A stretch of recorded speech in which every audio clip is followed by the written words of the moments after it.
So mamaya na tayo magbatian ulit. Samantala mag ano muna tayo. Balita.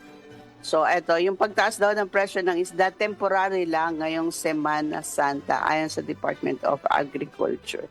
Ayon po kay DA spokesperson Arnel de Mesa na normal lang ngayong panahon ng Semana Santa ang pagtaas ng presyo ng mga isda. Dahil na rin sa nakaugalian po ng mga Katoliko na hindi kumakain ng karne ng baboy at baka sa ganitong panahon. So more on seafoods, no? More on isda. Sa kanilang monitoring, stable ang presyo at kung meron mang pagtaas, minimal lang ang pagtaas ng presyo ng isda at lamang dagat. Ano ba binili ko kahapon? Matambaka. Matambaka. Parang nasa 240 per kilo. Kasi kalahati lang binili ko Nagtipid. Kalahati lang ang binili. Sana nga hindi ganun kalaki ang itaas kasi bagay, wala naman tayong choice. Mahal ang baka, baboy, manok. Kaya even yung isda mahal din. So taste lang. Ako ginagawa ko yung tilapia ko, Ramil, hinahati ko na lang sa 2 piraso. Para imbes na isa lang kakain, 2 makakain. Oo, din mo naman dapat ang luto may sabaw. Dapat may sabaw para talo-talo na. Sabaw pa lang ulam na. Another balita natin, vaccine center tutulong sa pagsugpo ng mga transboundary animal diseases. Ayon po sa Department of Agriculture. So, maglulunsad ang DA ng state-of-the-art vaccine unit sa Center for Transboundary Animal Diseases or CENTRAD sa lalawigan po ng Nueva Ecija. Ang DA-funded CENTRAD ay isang joint project sa pagitan ng Bureau of Animal Industry at Central Luzon State University. Gagamitin po yan para sa diagnostic, surveillance, research at technology development laban sa mga transboundary diseases. Sa isang kalata, sinabi ni Agriculture Secretary Francisco Chu Laurel Jr. na yung pasilidad ay makakatulong sa bansa para labanan yung infectious diseases at mapigilan ang economic losses, particular na po sa baboy at sa livestock industry. Kabilang sa mga transboundary diseases na maaring mapigilan gamit itong facility na ito ay ang avian influenza, African swine fever, foot and mouth disease o yung FMD. And tinatayang 151 million pesos ang ilalaan para sa 3-year vaccine development, kabilang na ang pagbili ng gobyerno sa first biosafety level 3 laboratory. Sakop nitong BSL-3 laboratory na ito ay ang pananaliksik sa indigenous at toxic microbes na naglalayong magpalabas ng vaccine prototypes sa bago matapos po ang termino ni Pangulong Bongbong Marcos sa 2028. Hindi pa naman tayo huli, no? Kasi parang yung ibang bansa, ito na talaga yung nasimula na nila, tayo magsisimula pa lang. Pero good news pa rin, di ba? Kaysa naman sa wala. Sana nga malaki ang maitulong nito sa mga kababayan natin, no, na kasi ito talaga yung isa sa pumapatay, di ba? Sa industriya. Yung mga sakit na to. Ayan. And congratulations. Sana magtuloy-tuloy. Parang yung hindi ningas kugon. Diba? Ang mahal-mahal ng mga facilities natin. Tapos mapapabayaan kasi hindi na maintain, walang budget. Sana laging may budget. Minimum buying price sa palay isinusulong ng grupo ng magsasaka. So iginigiit po ng mga magsasaka na sa pamahalaan na magtakda ng minimum buying price ng palay para daw ho protektahan yung mga producers mula sa sobra-sobrang pagbaba sa presyo ng palay. Ayon po sa grupong Federation of Free Farmers or FFF, na sa ibang bahagi po ng bansa umaabot na lamang sa 12 hanggang 14 pesos yung kada kilo ng palay. Kung ganito umano ang bilihan ng palay, no, 12 to 14 pesos, may balita pa nga 11 ay lugi yung maraming magsasaka natin. Habang yung ibang producers na medyo malaki yung ani, no, efficient yung kanilang proseso, ay makakaneto ng 16,000 per hectare. Diba, parang 2,700 per month para sa 6 na buwang trabaho. Di ba parang ang liit, ang liit na, gano'n ba katagal na alagaan ng palay, Kuya Ramil? 6 months?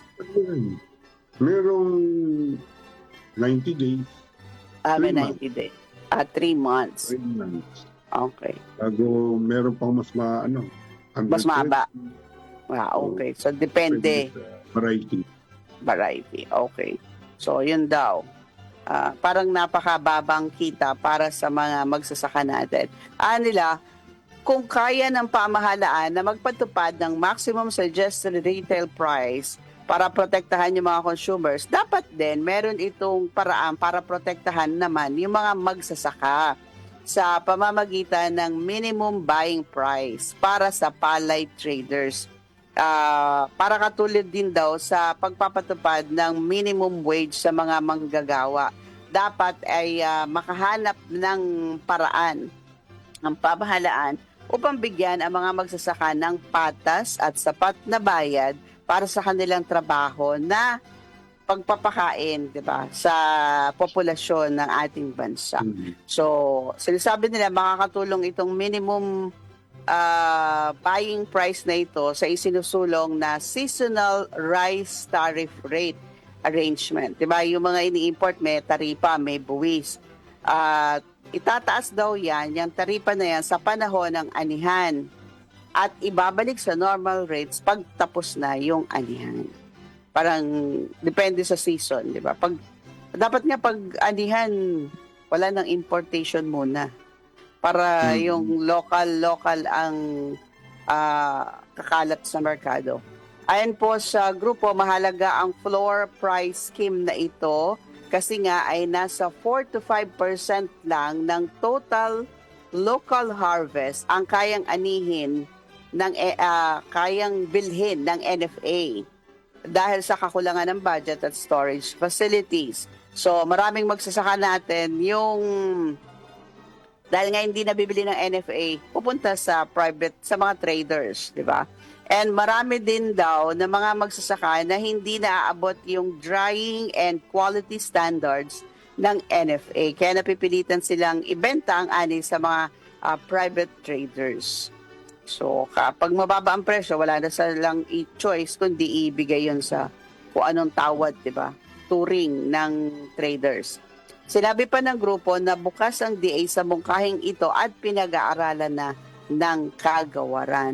Batay sa huling ulat ng PhilRice, nasa 13 pesos and 50 centavos ang kada kilo ang national average ng palay production price. Ayon naman sa DA, may mga lugar, halimbawa sa Nueva Ecija, nasa 11.20 hanggang 18 pesos ang palay prices. O sabi sa'yo, may 11.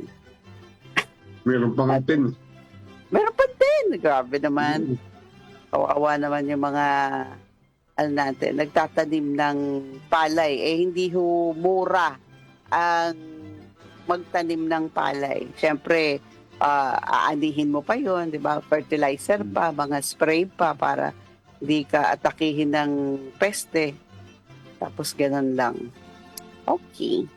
So, tingnan natin kung ano mangyayari dyan. Pinag-aaralan na raw ng DA, yung proposal na yan. Para lahat tayo, dapat may cap. Lahat na lang, di ba? May MSRP. Ito naman, minimum. Ang mga farmer ang kawawa lagi. Kasi sila ang naiipit. Pag maraming harvest, Bagsak. bumabagsak ang presyo. Mm. Eh pag ano naman, binagyo sila, Wala hindi. na rin. Talo na rin. Hindi, wala naman tutulong sa Walang kanila. pagpapawi. Walang bawi. Sayang, tama tayo, di ba, na yung mga suggestion natin, isa yung cold storage facilities, mga post-harvest facilities, para pag tambak ang ani, doon dadalin. Ngayon nga, di ba, sa ibang, hindi ba kaya ng yung parang dinadry, ba? Yung kamatis, dinadry. Tapos kapag lulutuin mo na, babasahin mo lang, parang fresh na ulit. May ganun daw eh. May ganun daw na mga magandang facilities. Pero yung Machine. dehydrator na ganyan, medyo Oo. Mahal. high-tech. High-tech. Okay. Dapat ang gobyerno ang bumili ng ganun. Tapos dadali na lang, di ba? Dadali na lang sa kanila para i-process. Okay. Okay, turuan natin yung mga kababayan natin na i-process. Kasi nga sa Italy, yung bahay-bahay ang nagpo-proseso ng kamatis nila eh. Ginagawang tomato sauce. Sa atin ba? Italy. Sa atin? Sa atin, sa Italy. Sa atin, sa Italy. Okay. Next na balita natin ay nag-issue ng temporary ban ng Department of Agriculture sa pag-angkat ng mga hayop na madalas tamaan ng foot and mouth disease mula po sa Slovakia. Ito ay matapos na makumpirma yung mga kaso ng FMD sa mga domestic cattle doon.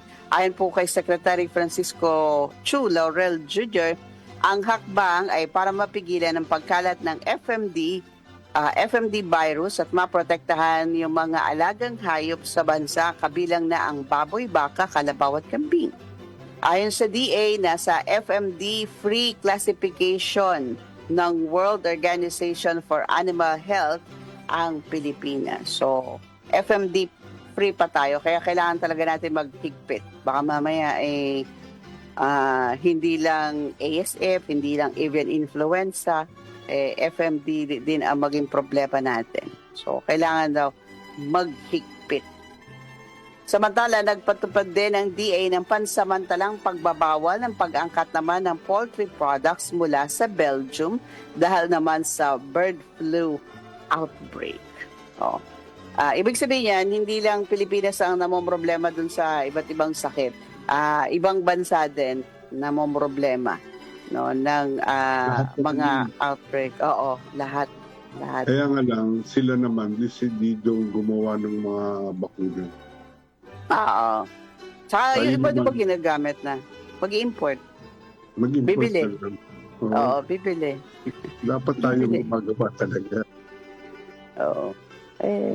Wala tayong budget pero meron tayong pambili. Okay.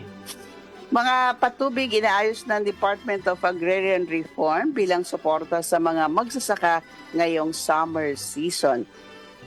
Ayon kay DAR Secretary Conrado Estrella III, inaalam na ng kanyang mga field officials ang mga isasaayos na mga irigasyon sa agrarian reform communities para tiyaking gumagana ang mga ito bago pa lumala ang tagtuyot. Anya, mahalagang nakahanda at maisaayos ang mga sirang patubig upang matulungan ang mga magsasaka na ipagpatuloy yung kanilang pagsasaka o yung pagtatanim nila. Matatandaan po, nung nakaraang taon, hindi bababa sa 130 lokal na pamahalaan mula sa 10 lalawigan ang isinalalim sa state of calamity dahil sa epekto ng El Nino.